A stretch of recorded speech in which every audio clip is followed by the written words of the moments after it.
Shalom Bapak Ibu, selamat pagi, puji Tuhan. Pada pagi hari ini kita boleh berjumpa untuk bersama-sama kita belajar firman Tuhan. Dan mari pagi ini kita akan belajar tema renungan kita, yaitu menyentuh hati Tuhan. Mari kita membaca di dalam kitab 1 Samuel pasal 16 ayat yang ke-7, demikianlah firman Tuhan. Tetapi berfirmanlah Tuhan kepada Samuel, janganlah pandang parasnya atau perawakannya yang tinggi, sebab aku telah menolaknya. Bukan yang dilihat manusia, yang dilihat Allah. Manusia melihat apa yang di depan mata, tetapi Tuhan melihat hati.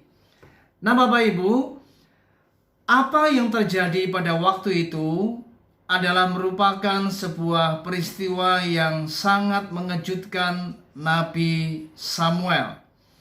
Karena pada waktu itu Samuel diminta Tuhan untuk berjumpa dengan Isai, karena Tuhan berkata kepadanya bahwa salah seorang daripada anak Isai nanti akan dipilih menjadi seorang raja, menggantikan Raja Saul.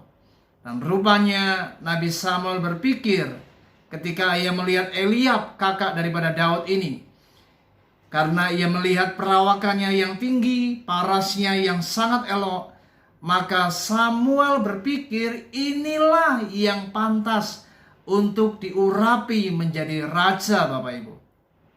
Tapi ternyata Tuhan berkata dan menegur Nabi Samuel, jangan lihat parasnya, jangan lihat perawakannya yang tinggi, sebab apa yang dilihat manusia itu bukan yang dilihat Tuhan. Dan rupanya Nabi Samuel terkejut bagaimana ternyata apa yang menjadi pilihan daripada Nabi Samuel itu bukan pilihan Tuhan. Sehingga kemudian dipanggillah kakak daripada Daud selanjutnya, yaitu Abinadab, Syama, dan 7 kakak Daud telah diajukan kepada Samuel, tetapi rupanya semuanya ditolak oleh Tuhan.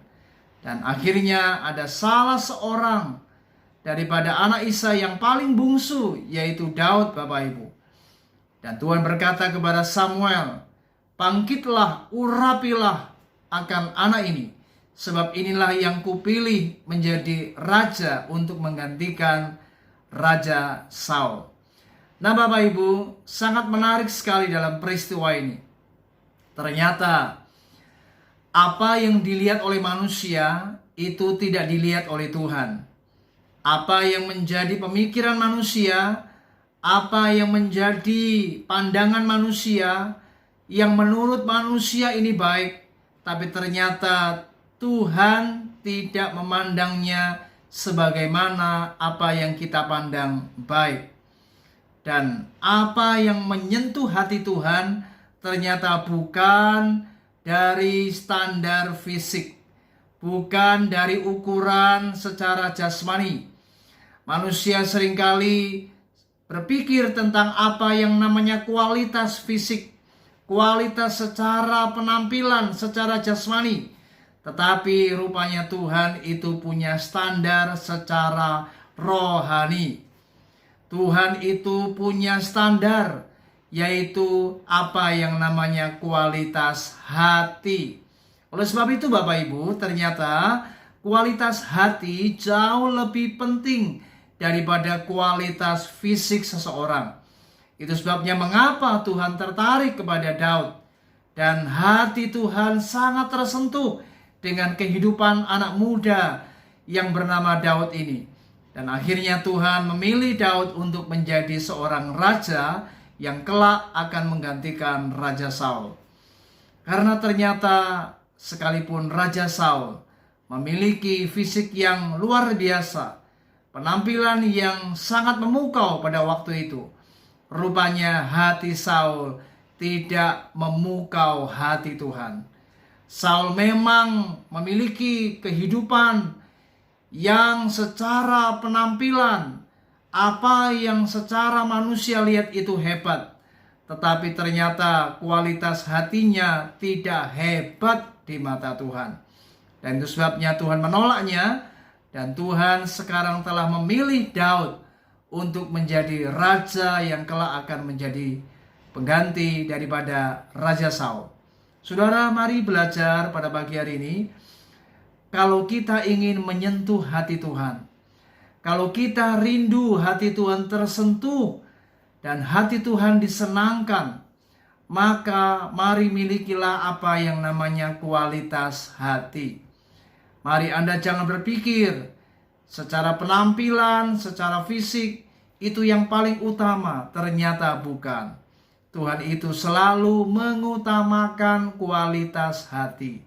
Daud adalah gambaran orang yang memiliki hati, yang hatinya itu taat, hatinya tunduk kepada firman Tuhan. Daud adalah gambaran orang yang hatinya melekat dan dekat dengan Tuhan. Mari hari ini bawa hidup kita untuk makin melekat kepada Tuhan dan miliki kualitas hidup seperti Daud. Jadilah orang-orang yang taat, jadilah orang-orang yang melakukan firman Tuhan. Maka hidup Anda pasti akan menyentuh hati Tuhan. Kiranya renungan ini memberkati kita dan selamat bekerja, selamat beraktivitas. Mari tingkatkan terus akan kualitas hati kita di hadapan Tuhan. Baik di dalam kehidupan kita maupun di dalam pelayanan, di dalam pekerjaan kita.